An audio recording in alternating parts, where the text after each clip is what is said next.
Hi, and welcome to my story.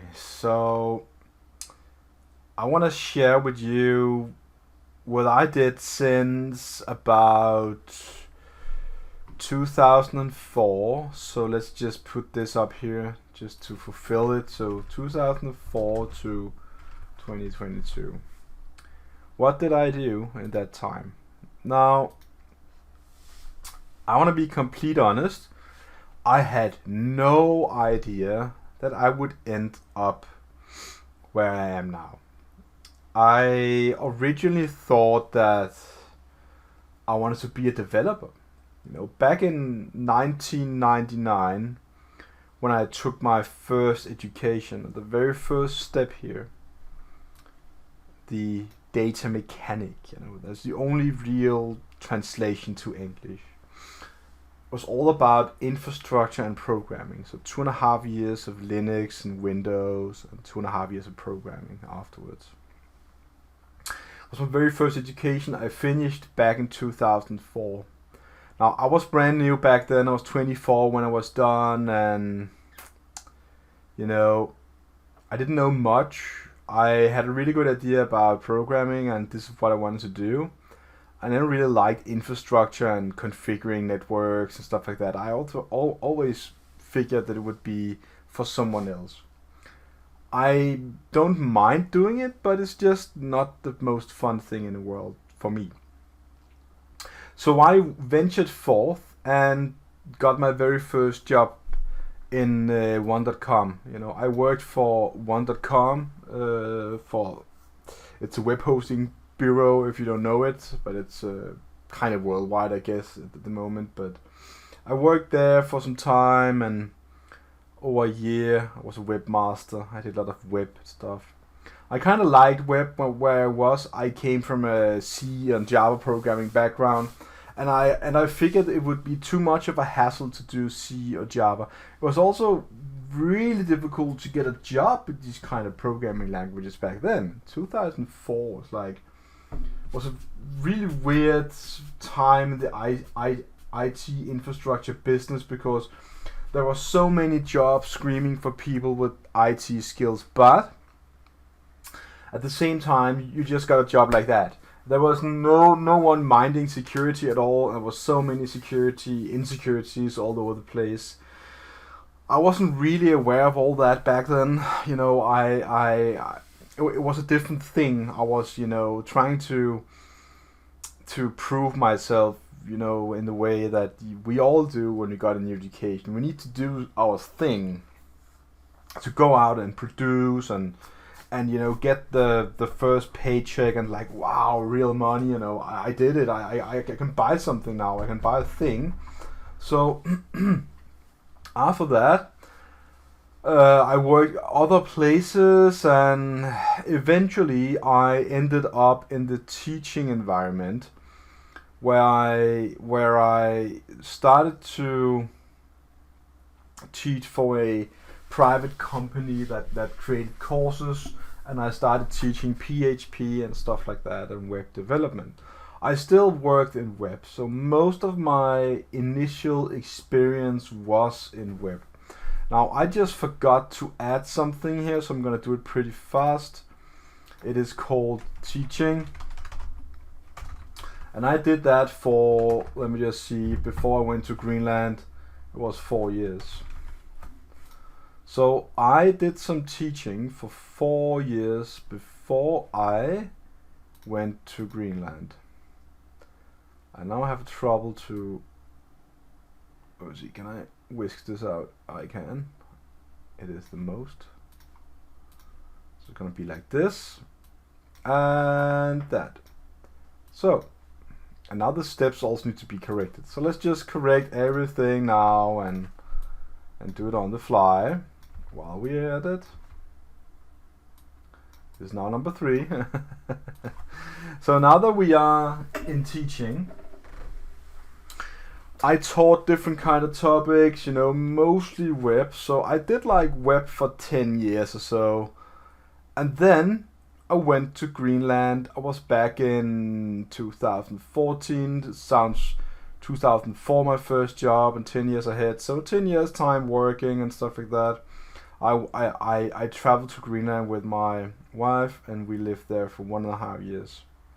What happened back in Greenland is that I broke my leg, and the bone on my right leg on the outer side, just at I don't know how to say that, it just detached itself, like I heard it clearly, like clock it said, and I it was just around noon, and I just walked outside, and it was slippery, and I just fell. That's the way it is. So it was really bad. I remember the pain, I remember the noise, and yeah,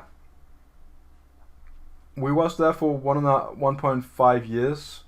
Maybe I should just write that for you so you can see it, like 1.5 years. So I'm gonna write this. When I came home back to Denmark, this is the fifth step. I got some insurance money for my leg, and I used that money to get a new education. I figured that I've been in the field for a long time. I've been out working for 10 years. I gathered a lot of, knowledge and understanding about how web works, and I could do web pages really good.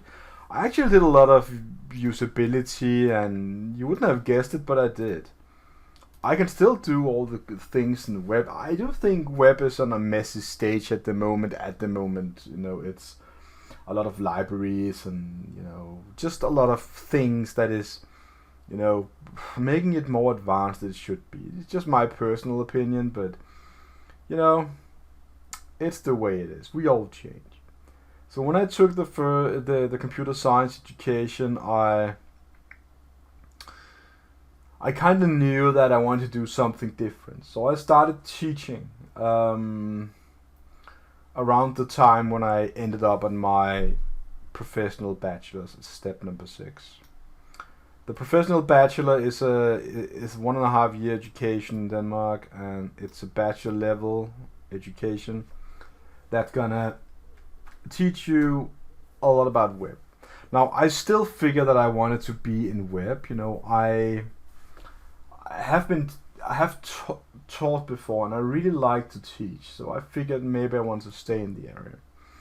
It didn't really work out that well to get a job, and I just initially thought, I'm just gonna teach again because this is what I know, this is what I can do, what I'm good at.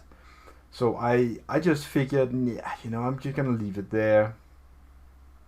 So I just began to work at the place where I got my education, and I did that in I don't know how many years, like 5 years or so, and then I changed my job to another teaching location, and then I've been there for 2 years now. So all in all, you got 5 years into 7 years, and then 4 years of teaching. So that would be around 11 years.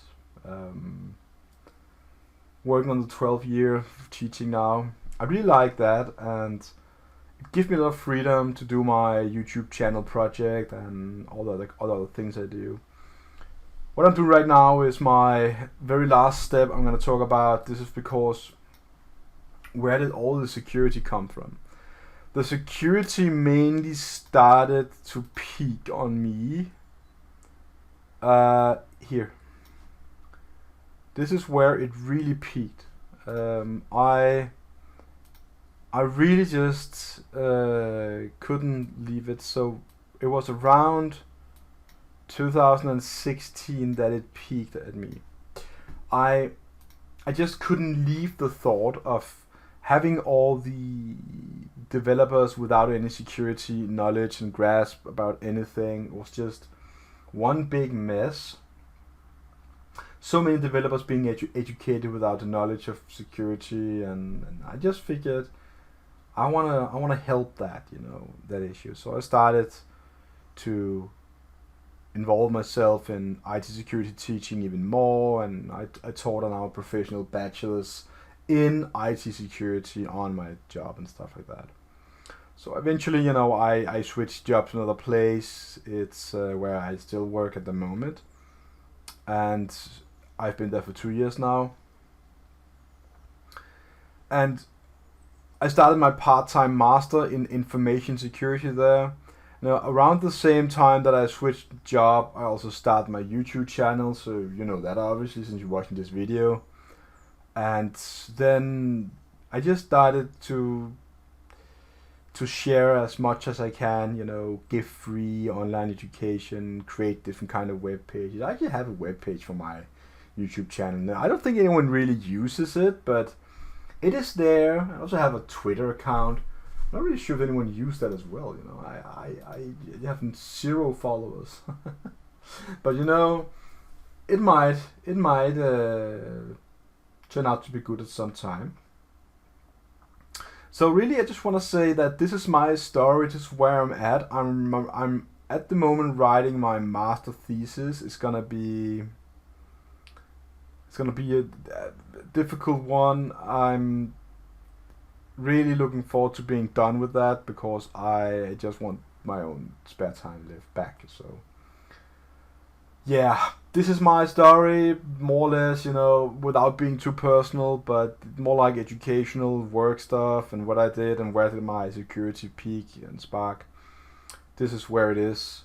So if you have more interest in going into security and becoming a security, engineer in some way, you need to find your own story, the way you will approach this. Because of my prior knowledge of web and programming,